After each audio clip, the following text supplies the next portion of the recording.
Olá, no Bom Dia Maranhão de hoje, as principais notícias para você aqui na TV Difusora.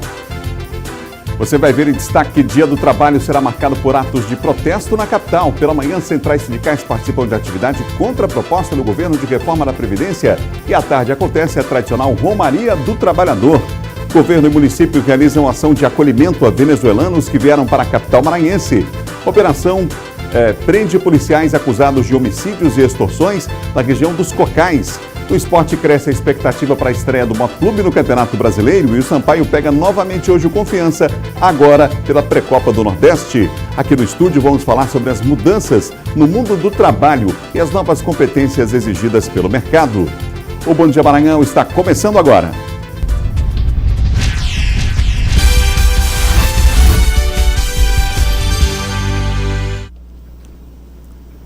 Um ótimo dia para você ligado aqui na TV Difusora. Estamos começando o nosso Bom Dia Maranhão. Bom dia aos amigos do interior do estado acompanhando a nossa programação.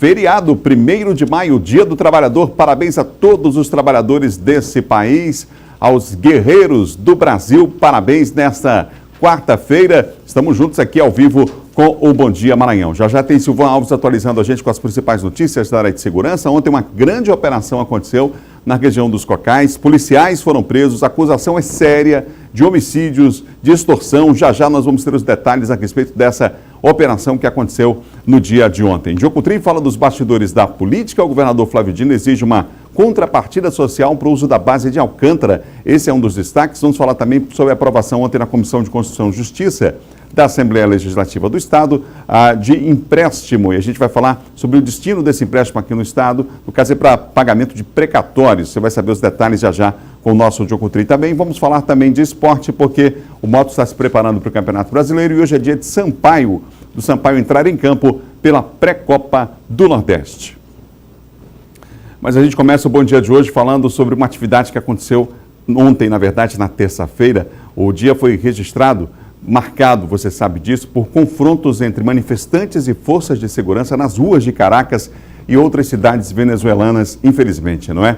Ontem o governo brasileiro abriu crédito em favor do Ministério da Defesa no valor de R$ 223.853.000 para assistência emergencial a venezuelanos aqui no país. Em São Luís, vários deles que estavam na rodoviária foram acolhidos em uma ação que envolveu órgãos do governo do estado e da prefeitura da capital. A ação, que ocorreu durante a tarde, envolveu secretarias do estado e do município.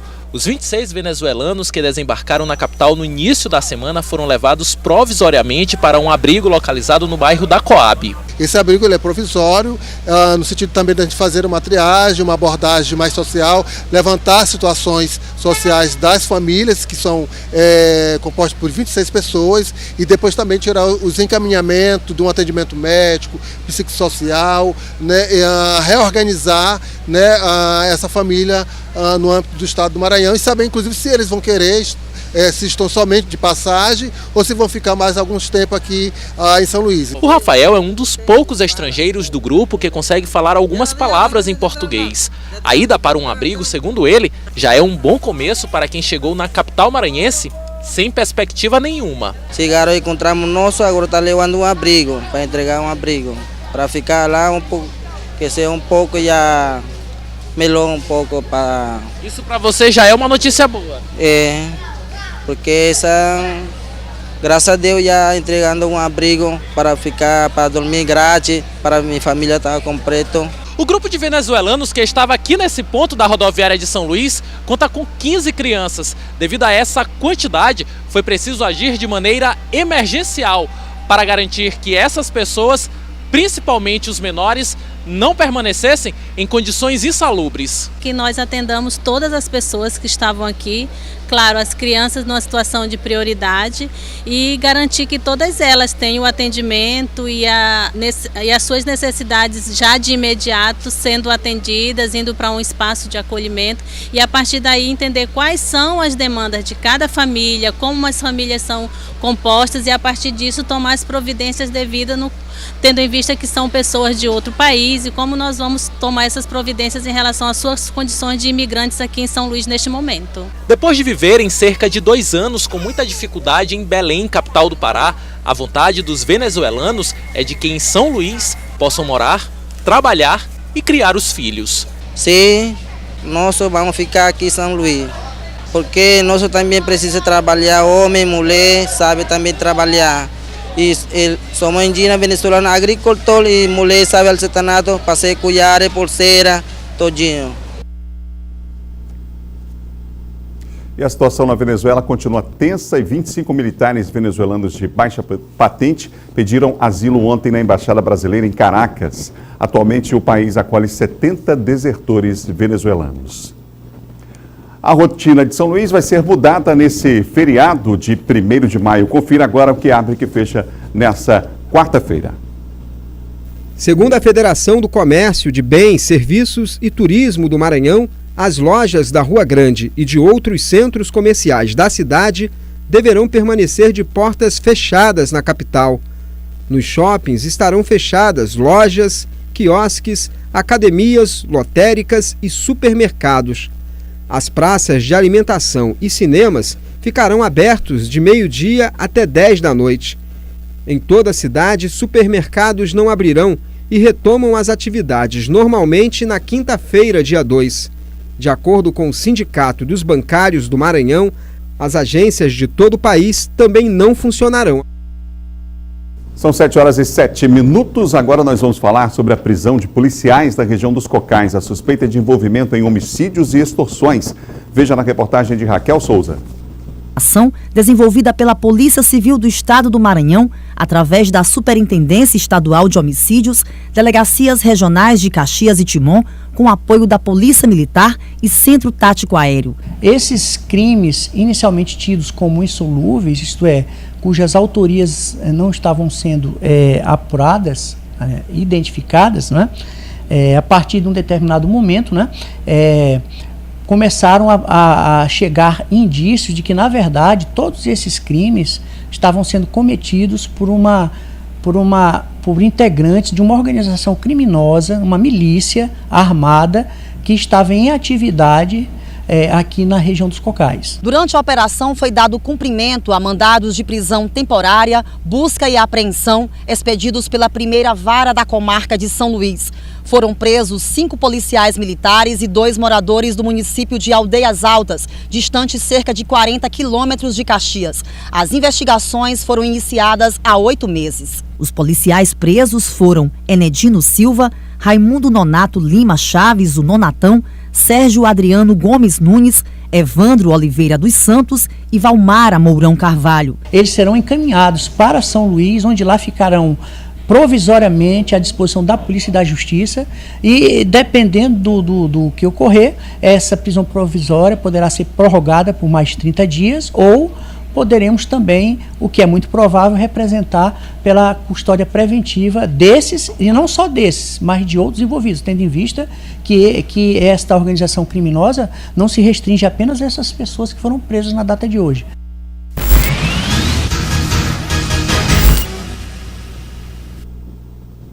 Vamos agora à participação de Silvan Alves aqui no Bom Dia. Silvan, bom feriado para você, trabalhando, claro, mas essa situação aí que a gente mostrou agora, essa operação balaiada, Silvan, já foram transferidos os policiais presos aqui para a capital? Bom dia, Adalberto, bom dia a todos. Os 5 policiais, são 4 policiais lotados em Caxias e 1 de Aldeias Altas, sendo, dentre esses 5 policiais, uma policial feminina. Esses policiais devem chegar até hoje, porque pelo fato de serem policiais militares, eles devem cumprir a prisão temporária no Presídio Manelão, que fica ali no quartel do Comando-Geral da Polícia Militar do Estado do Maranhão. Como definiu o delegado Jeffrey Furtado, que é da Superintendência de Homicídio e Proteção à Pessoa aqui da capital, eles faziam um papel de milícia lá na região de Aldeias Altas, Caxias e Coelho Neto, com vários crimes praticados. Havia um escritório do crime, de acordo com a investigação feita pelo GAECO, que é o Grupo Especial de Combate a Organizações Criminosas do Ministério Público, onde esses policiais, eles agenciavam crime de encomenda, praticado pelo Cícero, pelo Enedino, que são os pistoleiros. Além do Paulo Bala, que é um indivíduo também, que seria um dos executores usado aí pela quadrilha, que ainda não foi localizado, mas está com mandado de prisão em aberto. São 2 sargentos, né, que já são 2 graduados aí da Polícia Militar do Estado do Maranhão, que acabaram tendo as prisões decretadas aí pela Justiça. Pra você ter uma ideia da gravidade do que vinha acontecendo lá em Caxias, Coelho Neto e Aldeias Altas, é que, por exemplo, o padre lá de Aldeias Altas, ele teve que se esconder, ele fugiu do município lá de Aldeias Altas, porque a informação que a polícia tem é que ele seria o próximo, estaria na lista aí dos crimes de pistolagem, dos crimes de encomenda. Ele está aqui em São Luís, não é? E deve ser, inclusive, ouvido dentro das próximas horas, a partir da transferência desses policiais para cá, ele deve ser ouvido na Superintendência de Homicídio e Proteção à Pessoa. Ô Silvão, ontem lá na Vila Conceição, a polícia prendeu fugitivos de Pedrinhas, estavam com munições e armas? Exato. Foram 2 indivíduos já, sendo que eles já são bastante conhecidos, o Pinguim, que é o Daniel Mendes, não é? E o David Conceição, mais conhecido como Dedê. Eles estavam lá numa oficina, não é? Onde a polícia encontrou uma placa de um veículo que foi roubado em Sorocaba, São Paulo. Esse carro não foi achado.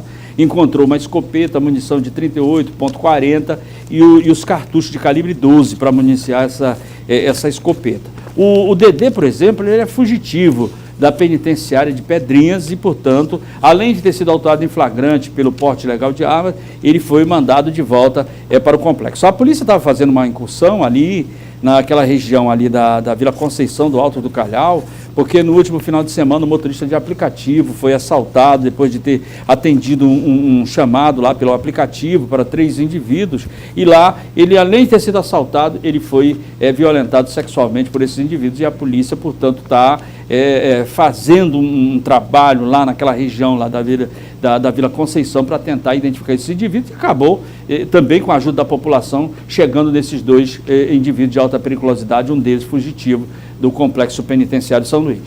Obrigado, Silvão. Boa quarta-feira para você. Ok, bom feriado, Roberto. Bom dia. É o nosso Silvão Alves, que apresentou agora há pouco o Bandeira 2 aqui na TV Difusora. São 7 horas e mais 13 minutos, 7h13. Daqui a pouquinho nós vamos mostrar as atividades de hoje previstas no Dia do Trabalhador. Centrais sindicais organizam um ato em protesto quanto ao projeto de reforma da Previdência. À tarde tem a Romaria do Trabalhador, mas lá em Imperatriz, as atividades pelo Dia do Trabalhador começaram desde ontem, como nos mostra Micaele Martins. Olá, Micaele, bom dia. Bom dia, Adalberto, bom dia a todos que nos assistem. E hoje, feriado do Dia do Trabalhador, a gente começa mostrando como foi a comemoração ontem à noite aqui em Imperatriz. É que uma programação especial foi montada lá na concha acústica da Beira Rio para todos os trabalhadores. As bandeiras de cada movimento e sindicato fizeram parte da caracterização do palco. O protesto em formato artístico-cultural teve como principal tema a reforma da Previdência. É um dia onde não tem o que se comemorar, tem que se refletir sobre a situação do trabalhador. E o primeiro momento foi realizado assim, com representações artísticas cheias de brasilidade. Além do descanso, o Dia do Trabalhador é considerado o dia da mobilização social. E esse feriado terá um momento de tributos, pois instituições, sindicatos e movimentos sociais se reuniram a favor da classe trabalhadora. A mobilização é organizada pelo Fórum da Previdência de Imperatriz e é uma forma, segundo os organizadores, de repudiar a reforma da Previdência. Apesar de nós não termos assim muita coisa aqui comemorar, considerando a série de direitos que temos sido perdidos, né, diante da reforma trabalhista, agora também com a discussão da reforma da Previdência, mas é importante que a classe esteja unida, esteja dialogando sobre essas questões e também aproveitando que é um momento de cultura também, né, para a gente discutir as questões assim que interessam a categoria, né. E a Companhia Energética do Maranhão lançou uma ferramenta de inteligência artificial para receber mensagens quando a falta de energia ocorrer em algum bairro. A iniciativa ainda é um projeto piloto que permitirá informar a falta de energia pelo WhatsApp. O consumidor agora envia uma mensagem e automaticamente a inteligência artificial, chamada de assistente Clara, responde. A SEMAR, pensando em facilitar a vida e atender melhor os clientes, lançou no último dia 24 de abril o seu projeto de tecnologia para facilitar o atendimento ao cliente, porque dessa forma o cliente vai poder informar a falta de energia pelo WhatsApp. A assistente dá o suporte para que o cliente informe as formas de indicar a falta de energia. Como esta é a fase de projetos, nem todos os consumidores estão aptos ainda a participarem do procedimento. O projeto piloto foi disponibilizado para 5% dos usuários e isso representa 100 mil consumidores. E esses clientes foram selecionados de forma aleatória para que houvesse igualdade no momento de testar esse novo projeto. O nosso objetivo é estender esse projeto para atender os nossos mais de 2 milhões de consumidores e também vários outros serviços, como religação e segunda via. Bom, Adalberto, é isso aí. A gente volta com você aí no estúdio. Tchau. Até amanhã, Micaele. Confira agora o nosso giro de notícias. A incidência de casos de dengue no país entre janeiro e março subiu 339,9% em relação ao mesmo período de 2018. Os números são do primeiro levantamento rápido de índices de infestação pelo Aedes aegypti de 2019. O índice é calculado em 3 níveis: alto, situação de alerta e satisfatório. 16 capitais estão em alerta. No Maranhão, 76 municípios registraram índice de infestação alto. Além da capital maranhense, outras 88 cidades figuram entre aquelas com situação de alerta. O número, de acordo com informações do Ministério da Saúde, representa 20% das 5.214 cidades que realizaram algum tipo de estudo que classifica o risco do aumento de doenças causadas pelo vetor. Tradição no calendário cultural da cidade, a Festa do Trabalhador chega à 20ª edição e promete uma grande estrutura com música e reverência no palco, que será montado no Cais da Alegria. O evento será realizado hoje a partir de 3 da tarde com entrada franca. Segundo informações da organização, a expectativa é que a festa reúna mais de 20 mil pessoas. O evento contará com o apoio de órgãos públicos como a Polícia Militar e o Corpo de Bombeiros. O número de declarações do imposto de renda enviadas este ano superou a expectativa da Receita Federal. Segundo o órgão, o total de contribuintes que entregaram o documento foi de mais de 30 milhões, um crescimento de 4,8% em relação ao ano passado. De acordo com o fisco, a causa provável para o aumento é que mais contribuintes resolveram entregar a declaração dentro do prazo neste ano, que começou em 7 de março e acabou ontem, 30 de abril. No próximo bloco, o Dia do Trabalho é marcado por protestos aqui na capital. E você vai ver também as mudanças no mundo do trabalho e o perfil exigido hoje para quem quer uma vaga nesse espaço tão concorrido, né, gente? São 7 horas e mais 18 minutos. O Bom Dia Maranhão volta em instantes.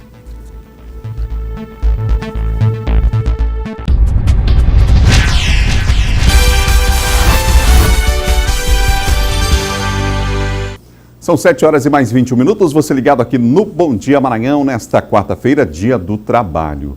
Daqui a pouco nós vamos falar aqui no estúdio com um especialista no assunto, o diretor de talentos Manuel França vai nos falar sobre as mudanças no mundo do trabalho e os desafios, claro, para os trabalhadores ou para quem quer se inserir nesse mercado. Agora, se os desafios para quem está empregado no mercado de trabalho, se esses desafios já são grandes, você imagina para quem está fora dele. Os números oficiais apontam um crescimento no mercado informal no Brasil. Gente como o seu Renê, que você vai ver na reportagem, que tem que se virar para garantir alguma renda para a família. É essa iguaria tipicamente boliviana que tem dado sustento ao Renê e à família dele. A saltenha, como é popularmente conhecida, já conquistou inúmeros adeptos aqui na capital. Sem trabalho formal, foi preciso investir numa ideia diferente do que normalmente se encontra nos estabelecimentos de São Luís. A saltenha boliviana foi criada em 1640 na Bolívia. É um produto que tem ovo, azeitona, uva passa, batatinha, ervilha e acompanha também cenoura. Ele tem recheio de frango, queijo, carne de sol e camarão. Maria Victoria é minha esposa, é maranhense, e ela foi na Bolívia para fazer o curso e aprender esse tipo de produto. Então ela colocou o tempero maranhense. No ano passado, o Brasil registrou recorde de trabalhadores sem carteira assinada e a informalidade atingiu o maior nível desde 2012. O trabalho por conta própria garantiu o sustento de 1 em cada 4 brasileiros. Em 2018, foram registrados mais de 11 milhões de empregados informais no setor privado, além de cerca de 23 milhões de pessoas trabalhando por conta própria. Já uma pesquisa realizada pelo Instituto Brasileiro de Geografia e Estatística apontou que o Maranhão ainda é um dos estados com maior percentual de trabalhadores que atuam na informalidade. De acordo com o IBGE, no estado, a taxa de desocupação entre maio e junho de 2018 foi de 14,3%, o que equivale a 372 mil pessoas. A população subutilizada no mercado de trabalho brasileiro atingiu um número recorde de mais de 28 milhões de pessoas só no primeiro trimestre desse ano. Já o número de trabalhadores desalentados, ou seja, que desistiram de procurar emprego, chegou a quase 5 milhões, cerca de 4% a mais que o observado no último trimestre de 2018. No caso do Renê, o trabalho informal tem dado tão certo que hoje a saltenha boliviana está com uma cara muito mais de maranhense. O modo de preparo vem sendo incrementado com direito a ingredientes bem regionais, para torná-la ainda mais atrativa e, no final das contas, garantir um bom faturamento. Um produto de qualidade, é um produto de 100% alimentício, é um produto que não tem fritura, não tem gordura. E pelo fato de que esse produto tem todas essas qualidades, ele está sendo muito bem aceito aqui em São Luís do Maranhão. Eles estão gostando muito, eles estão adorando o nosso produto. Nós vamos falar agora sobre as mudanças nesse mercado de trabalho, esse mesmo mercado que tem tantos brasileiros aí na informalidade, que tem mais de 13 milhões aí de desempregados, né? Estou aqui no estúdio com o diretor de talentos, Manuel França, que vai nos falar sobre esse cenário que temos nesse Dia do Trabalho. Obrigado pela presença, Manuel. Hoje a gente achou que era uma data importante para fazer uma reflexão nesse sentido também, quer dizer, muitas profissões já acabaram e, aliás, essas profissões, muitas delas estão acabando num curto espaço de tempo, né? A gente tem que estar atento a esses sinais. Com certeza. Bom dia, Adalberto. Bom dia. Bom dia a todos. Então, esse mercado está muito dinâmico. Então, a gente sabe que as mudanças elas são cada vez mais rápidas. Então, os trabalhadores eles têm que estar atentos a essas mudanças. Não só as empresas, que precisam estar atentas para mudar e poder competir, mas também os trabalhadores têm que estar atentos a essas mudanças para saber o que eles precisam fazer, o que eles precisam aprender para estarem competitivos no mercado. É impossível hoje não lidar com a questão da tecnologia, não é, Manuel? Eu percebo, inclusive, na nossa área de comunicação, quer dizer, tudo acontece muito rapidamente e as pessoas que não têm domínio básico dessas ferramentas, da utilização de plataformas digitais, o próprio domínio básico de alguns programas, enfim, você não consegue mais sobreviver no mercado sem essa tecnologia, né? A tecnologia não é mais o futuro, já é o presente. Então, a gente tem que estar sabendo como utilizar essas tecnologias a nosso favor. Então, a gente sempre pensa, antigamente a gente utilizava algumas ferramentas, hoje praticamente todas são online. Então, a gente tem que saber usar essas ferramentas, essas técnicas para poder estar, digamos, atualizado no que tange a comunicação e até mesmo ferramentas do dia a dia. Então, a tecnologia a gente tem que estar atento e aprendendo o tempo todo. Manuel, a questão do comportamento empreendedor, exige-se esse comportamento hoje, para além, inclusive, daquele que monta um negócio, como a gente diz, ou seja, a visão empreendedora não deve ser apenas do patrão, mas aquele que está empregado hoje, que está pretendendo, né, uma vaga no mercado de trabalho, tem que também ter essa visão. Que características tem essa visão desse comportamento empreendedor? Quando a gente falava de empreendedorismo, geralmente a gente falava de alguém que ia montar uma empresa, mas a gente fala muito mais hoje de comportamento empreendedor, é como a pessoa interage com esse mercado. Então, mesmo se ele estiver trabalhando em algum local, até seja uma empresa ou até mesmo um órgão público, ele tem que ter esse comportamento empreendedor, essa visão de negócio, essa visão de que ele deve procurar soluções. Então, os problemas estão aí, seja nas empresas, nos órgãos públicos ou no negócio dele mesmo, estão aí e ele precisa procurar soluções. Ele tem que estar atento o que esse mercado, o que esse contexto está precisando e buscar soluções. Ele tem que empreender onde ele estiver. É um comportamento, é uma forma de pensar e de agir diante desse cenário, diante do mercado, seja onde ele estiver. É possível fazer uma avaliação do comportamento empreendedor de um candidato a uma vaga do mercado de trabalho? A gente está falando aqui na Difusora para o Maranhão inteiro e a gente imagina quantas pessoas, depois desse feriado, vão aí novamente distribuir currículos e tentar uma vaga nesse mercado. O que falar para essa pessoa que está tentando essa vaga aí no mercado quanto à questão do comportamento empreendedor? Então ele tem que imaginar que onde ele estiver, ele precisa achar soluções. Então você tem que pensar como eu vou resolver algum problema específico ou mais geral daquele contexto.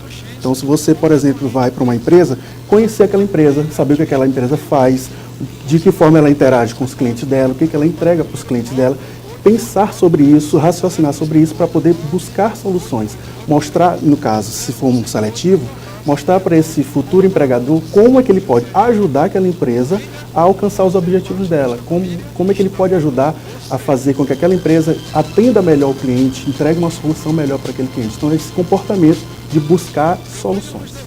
Manuel, e aí na hora da entrevista tem também alguns candidatos que usam determinados personagens, né? Começam a até ler na internet o que é preciso, qual o perfil ideal de um candidato, e muitas vezes deixam de falar a verdade, né? De passar a verdade naquilo que estão falando na entrevista. Isso pode ser uma pegadinha, ou seja, o tiro pode sair pela culatra, pode ser prejudicial a esse futuro candidato a uma vaga? Sim, quando a gente fala de seletivo, muitas vezes o candidato ele quer estar bem preparado e às vezes ele quer, digamos, levar um roteiro já mais ou menos pré-definido para poder o que eu vou falar. Mas, assim, se for um seletivo bem feito, onde aquele selecionador vai conseguir captar as competências da pessoa, ela tem que ter muito cuidado desse, digamos, roteiro pré-definido. Ele tem que realmente mostrar quem ele é, quais as competências que ele realmente tem diante daquele cenário. Então, mais uma vez, ele tem que conhecer a empresa, ele tem que saber o que aquela empresa faz e saber como é que ele pode ajudar. Se ele tentar fazer, digamos, um teatro, entre aspas, para poder simplesmente passar, se o seletivo for bem feito, dificilmente ele vai conseguir passar. E mesmo se ele passar, ele não vai ter alinhamento com aquela empresa, com aquele negócio. Então ele pode até entrar, mas provavelmente vai ficar pouco tempo. Então ele tem que trabalhar as competências dele e alinhar com as competências que a empresa precisa. E não simplesmente tentar passar no seletivo. Onde é que entra aí nesse ponto a autoliderança, que daria só um programa só sobre isso, e a questão da capacidade de trabalhar em equipe? Isso, eu sempre falo de liderança, de autoliderança, eu acho que a gente tem que ser líder da gente primeiro, antes de pensar em liderar equipes. Então a autoliderança ela realmente é muito importante, que é você saber se planejar, se organizar para você alcançar os seus objetivos. E esses objetivos muitas vezes passam por capacitação, passam por um planejamento, por ações que você precisa realizar para poder alcançar esses objetivos. E aí quando a gente fala de trabalho em equipe, geralmente a gente vai ter que trabalhar em equipe. Dificilmente a gente vai trabalhar sozinho, vai existir uma equipe. Então a gente tem que ter várias competências, inclusive a de inteligência emocional, para você conhecer as suas emoções, conseguir identificar as emoções do outro e trabalhar naquela equipe da forma mais eficaz possível. Obrigado, Manuel, pela entrevista, obrigado por ter vindo aqui nesse feriado do Dia do Trabalho, estar com a gente aqui no Bom Dia Maranhão. Obrigado mais uma vez. Também agradeço, obrigado. Diretor de Talentos Manuel França foi nosso entrevistado aqui no Bom Dia Maranhão, nesse Dia do Trabalho. E a data de hoje vai ser marcada aqui na capital por vários atos de protesto. Agora pela manhã, protesto contra a reforma trabalhista, aliás, reforma da Previdência. E quem tem os detalhes para nós é o Fábio Cabral ao vivo, porque esse ato acontece nesta manhã aqui em São Luís do Maranhão. Fábio Cabral, bom dia. Oi, Adalberto, tudo bom? Bom dia. A gente está aqui na Feira do João Paulo, onde vai acontecer o ato. Mas só para mostrar primeiro, antes de conversar com os representantes das centrais, olha só, é Dia do Trabalho, mas os trabalhadores também trabalham nesse 1º de maio, né? Não é só folga, não é só curtir o feriado, não. Os feirantes, essa turma aqui, dezenas, centenas de feirantes aqui, numa das principais feiras de São Luís, estão trabalhando desde cedo, vendendo seus produtos, os consumidores também aproveitando. E é justamente por conta desse movimento que as centrais vão fazer esse ato no dia de hoje, aproveitando que tem uma circulação muito grande de pessoas. Eu estou ao lado aqui do Joel Nascimento, que é do representante da CTB, e esse ato é justamente para fazer uma posição contra a reforma da Previdência. É isso, Joel? Bom dia. Bom dia, ouvinte da difusora. É isso, nós estamos aqui justamente na feira onde circulam os trabalhadores e trabalhadoras do estado do Maranhão. Aqui é uma feira que circula a cidade inteira. Aqui essa feira aqui, os fregueses é da cidade inteira. Então nós escolhemos essa feira aqui para fazer o ato hoje, para dizer não à reforma da Previdência, porque a reforma da Previdência vai empacar a sociedade como toda, tanto os aposentados como os microempresários. Nós estamos chamando a atenção dos empresários daqui da feira, que se cortar a Previdência, certamente o negócio deles também cai, porque são nós aposentados que alimentamos a economia desse país. Então nós precisamos que todos se unam contra a reforma da Previdência. Legal, deixa eu conversar também com a Maria Adriana Oliveira, que é representante da CUT. E como é que vai ser o trabalho aqui então? O que vocês vão estar fazendo no dia de hoje? Hoje nós vamos estar panfletando, distribuindo panfleto para o nosso pessoal que estão aqui na feira, mas também nós vamos estar colhendo a assinatura do baixo assinado contra a reforma da Previdência, porque nós entendemos que se essa reforma for aprovada, ela vai acabar com a vida da população, dos trabalhadores, em geral, de criança, jovem a idoso. Então, por isso, nós somos contrários à aprovação da reforma da Previdência. Obrigado, Maria. Também conversar aqui com o Frazão Oliveira, ele que é representante da Força Sindical. E esse público aqui é um público que já, a princípio, não deve ter carteira assinada, muitos deles, né? Já é aquele trabalhador informal reconhecido. Para eles também é muito pesado dessa reforma da Previdência? Bom dia aos ouvintes da Difusora, aos ouvintes do Maranhão. Sim, nós estamos aqui na Feira do João Paulo, de São Luís, exatamente alertando e advertindo. Um pequeno problema com as nossas imagens lá no ao vivo do Fábio Cabral, mas deu para perceber aí vários representantes de centrais sindicais nesse ato de protesto, ao mesmo tempo de orientação também aos trabalhadores, bem escolhido o local, uma feira logo cedo, um movimento muito grande ali de trabalhadores, as pessoas passando, panfletagens estão acontecendo, enfim, esse ato vai levar toda uma boa parte da manhã de hoje. A gente vai tentar voltar com o nosso Fábio Cabral, representante das centrais sindicais. Portanto, aqui na capital, realizam esse ato que acontece em todo o país. De volta agora o nosso Fábio Cabral com a gente. Fábio. Sobre essa questão dos feirantes, Frazão, é um público que vai ser impactado diretamente, então, por essa reforma também, né? Mesmo não sendo um trabalhador de carteira assinada?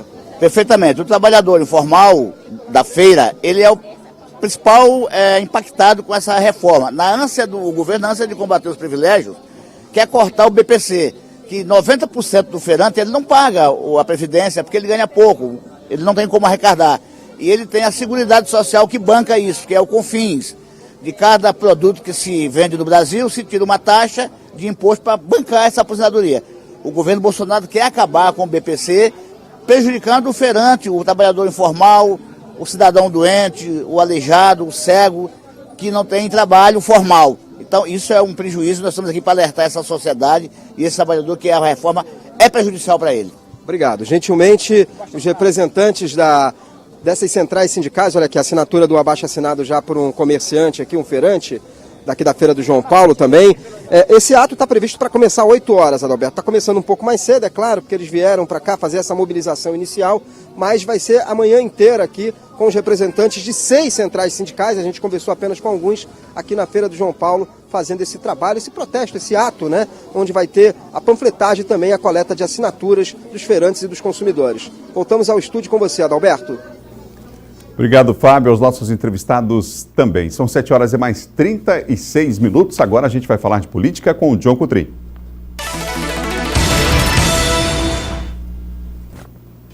Participação do nosso colunista de política. John, bom dia para você. Bom dia, Adalberto. Bom dia a todos. Ô, John, vamos começar falando sobre o deputado Zé Carlos do PT, que a gente falou ontem, aquela história das notas de alimentação. Segundo ele, elas não ocorreram no mesmo horário? Isso. Ontem o deputado federal Zé Carlos, nós mostramos aqui, Adalberto, divulgamos, e ontem ele divulgou, ainda ontem, uma nota de esclarecimento. Ele pontua o seguinte, Adalberto, o que ele coloca nessa nota? Por exemplo, que ele esteve realmente em Brasília, almoçou, pagou, fez o pagamento, e depois esteve numa escala na cidade de São Paulo. Em relação a São Luís, porque nós mostramos ontem que ele esteve, segundo essas notas apresentadas, em Brasília por volta de 12h09, meio-dia e 9, e 1h40, 1h45 em São Luís. E ele apresentou essas notas, cidades distantes, quase no mesmo horário, apresentou essas notas fiscais praticamente no mesmo horário, para pedir o reembolso através da cota parlamentar. E logo depois ele esteve em São Paulo. O que ele justificou? Ele confirmou que esteve em Brasília, realmente almoçou, e depois esteve em São Paulo numa escala, num voo. Em relação a São Luís, ele disse o seguinte, que ele tinha almoçado num outro dia não sei, o restaurante não apresentou o CPF na nota. E depois ele pediu para que colocasse o CPF na nota, e foi justamente no dia 2 que coincidiu com essas agendas. Portanto, ele justificou isso. A partir disso, Adalberto, vamos colocar aqui no quadro, vamos explicar para você que está em casa, porque muitos têm essa dúvida. Quanto ganha um deputado federal? São 513 ao total, são 18 deputados federais maranhenses, mas nós temos uma tabela que vamos mostrar o que eles têm direito, qual o salário, quais são as cotas, a ajuda de custo. Vamos lá. Primeiro, o salário mensal de um deputado, ele ganha isso aí, Adalberto, independente de qualquer coisa, ele ganha R$33 mil, aproximadamente, 33 mil. Aí nós temos a ajuda de custo. O que é a ajuda de custo? Antes, Adalberto, os deputados, até 2013, eles tinham direito a 14º e 15º salário. Olha só, até 2013, os deputados federais tinham direito a 14º e 15º salário. Mas agora isso foi cortado, mas eles ainda têm uma ajuda de custo de R$ 1.406 por mês. Depois vem o cotão. O que é o cotão? O cotão justamente é o que o deputado Zé Carlos usou para pagar a refeição dele. O cotão, Adalberto, varia de estado para estado. No caso do Maranhão, ele chega a R$42 mil. Isso aqui é a média de 40 mil. O Maranhão tem 18 deputados federais. Ele tem, portanto, o cotão de 40 mil. Dividido para todos eles. No caso, exatamente. Certo. Cotão. Então, o que acontece? Nesse cotão, ele tem direito a pagamento de passagens aéreas, ele tem pagamento a lubrificantes, a combustíveis, a divulgação parlamentar, tudo isso a partir desse cotão. As despesas do deputado, tudo isso ele coloca no cotão. Logo em seguida, nós temos auxílio moradia. Isso é mensal, todo mês eles recebem isso. Ou seja, não quer dizer que ele vai receber 40 mil, ele tem à disposição 40 mil. Ele pode gastar até 40 mil, desde que apresente as notas. Cada deputado. Desde que apresente as notas, justifique. O que ele ganha mesmo é 33 mil, mais 1.406, e o cotão, que é para pagamentos de despesas. Vamos lá, auxílio moradia. Auxílio moradia, Adalberto, para aqueles deputados que não têm um apartamento funcional. Eles têm direito, quem quiser optar pelo apartamento funcional, lá em Brasília, pelos deputados. Aquele que não quer, ele aluga um outro espaço.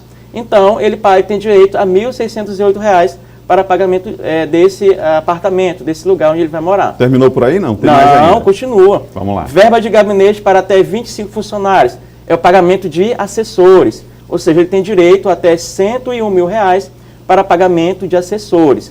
Vamos lá, o total de um deputado por mês, você vai saber agora, R$ 179 mil. Claro, desde que ele use tudo que ele tem direito. Não quer dizer e nesse 179 está incluída aqui a questão da verba de gabinete para os funcionários. Isso, exatamente. Né? Não é diretamente para ele. Exatamente. Não é que o deputado receba 179 mil. É que os custos, no total, para um deputado por mês, saiam aos cofres públicos a quase R$ 180 mil, cerca de R$ 180 mil. O total, isso aqui é para um deputado, o total de 513 custa ao contribuinte, à população brasileira, R$ 91 mil. Por ano, Adalberto, quanto que custa um deputado?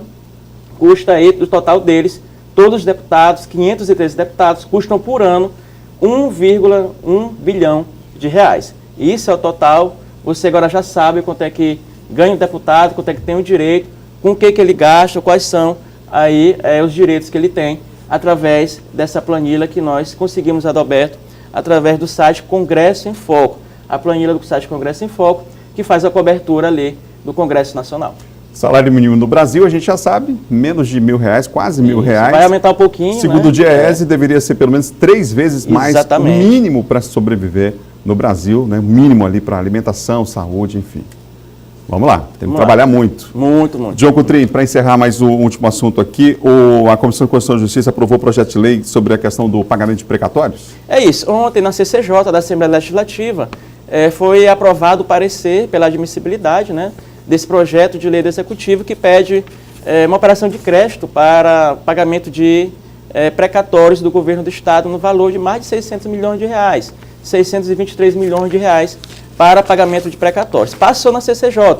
O parecer foi apresentado pelo deputado Iglesias Moisés e teve aprovação dos deputados com um voto contra do deputado Adriano Sarney. Qual o próximo passo? O segmento é para a Comissão de Orçamento.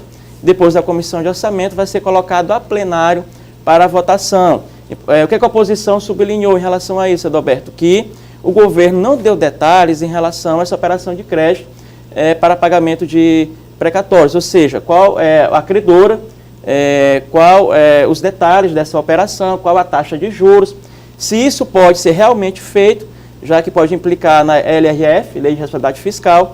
Portanto, a oposição cobrou isso, mais detalhes dessa operação. O governo vai apresentar, claro, assim que for votado no plenário, mas, claro, isso foi aprovado na CCJ com os protestos dos deputados de oposição.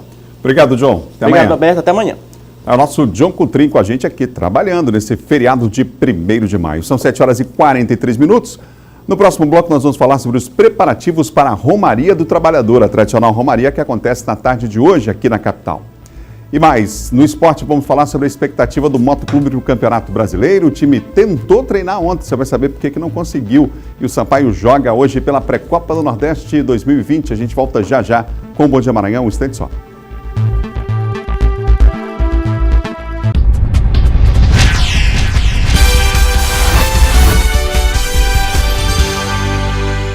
São 7h46, de volta ao Bom Dia Maranhão, agora para falar de esporte.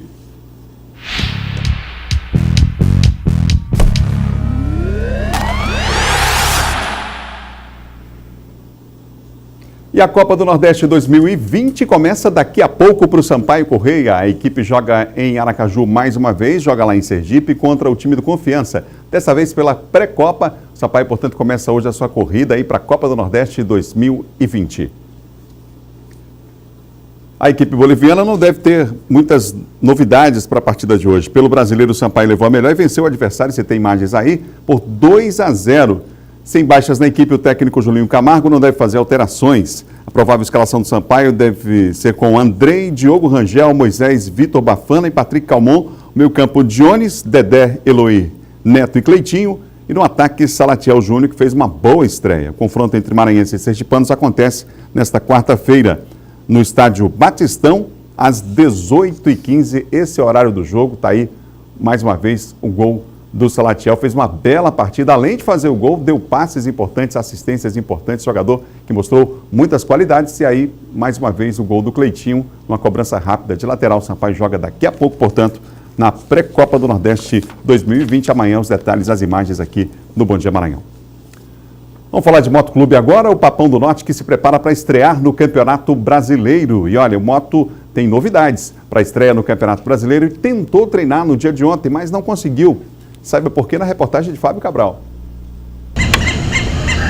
Um cenário bucólico onde a natureza predomina. Seria perfeito se não fosse um pequeno detalhe. Aqui é um campo de futebol, centro de treinamento do Motoclube, que por conta das chuvas na capital, ficou encharcado. A chuva está sendo muito intensa, então acaba que forma ali uma lama por baixo da grama ali, fica pesado. Mas o professor Jonas, o pessoal da fisioterapia está sempre acompanhando a gente, sempre perguntando, né? Fazendo esse monitoramento para a gente não correr risco de lesões. Tem sido difícil, né? Muita chuva aqui, então a gente tem feito mais esforço físico, então tem sugado muito a nossa energia, né, a nossa força, mas a gente está para poder passar por todas essas barreiras, porque esse campeonato é um campeonato muito importante e vai ser fundamental a nossa chegada até a final. A comissão técnica até tentou mudar o local de treinamento dessa quarta-feira, mas não conseguiu. Por conta disso, acabou mudando foi a programação de atividades do dia. Não baixar a guarda, não vai ser isso que vai atrapalhar a nossa competição, o transcorrer do nosso dia a dia. E isso sim se torna um fator de motivação para que a gente possa superar esses momentos. E nem pode baixar, porque o time rubro-negro já estreia nesse final de semana na Série D do Brasileiro. E para esse jogo, o técnico Wallace Lemos terá uma equipe diferente da que disputou o estadual este ano.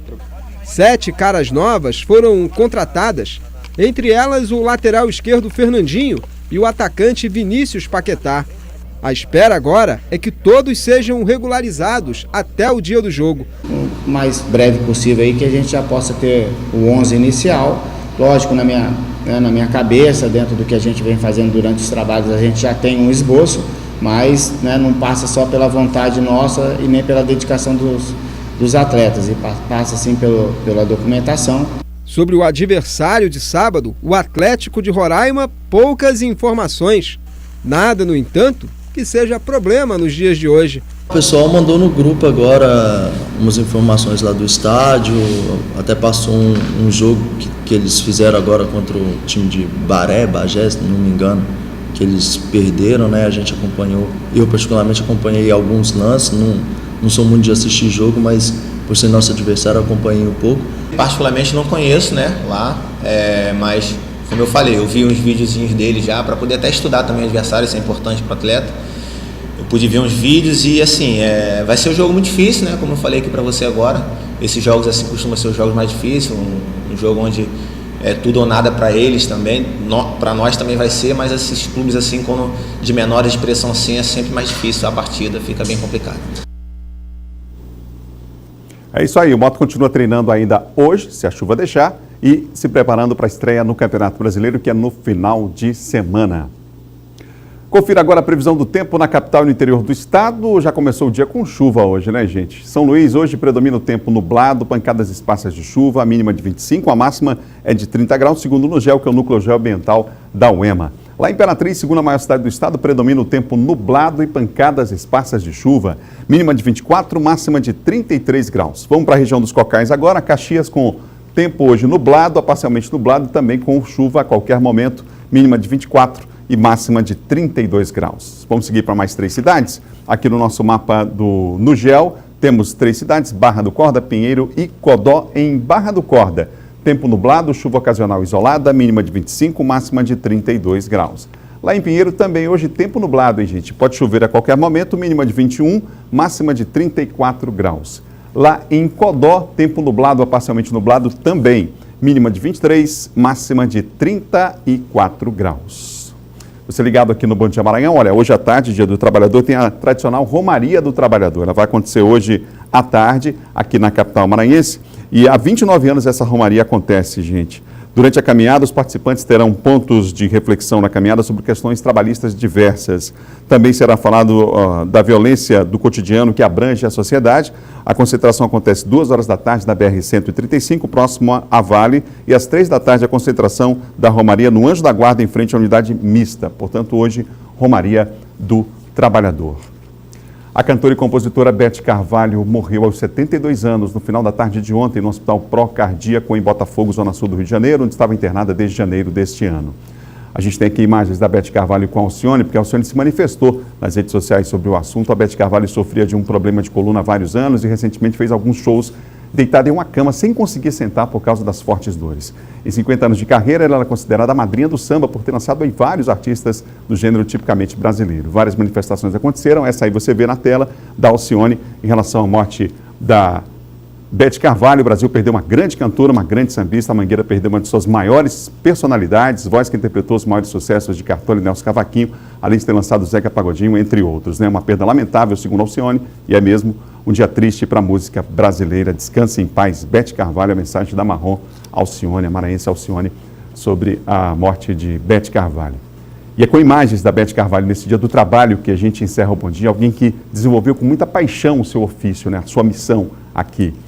É com essas imagens que a gente encerra o Bom Dia de hoje. Outras notícias no portal MA10, o show que ela fez, você vê aí no detalhe com o grupo Fundo de Quintal.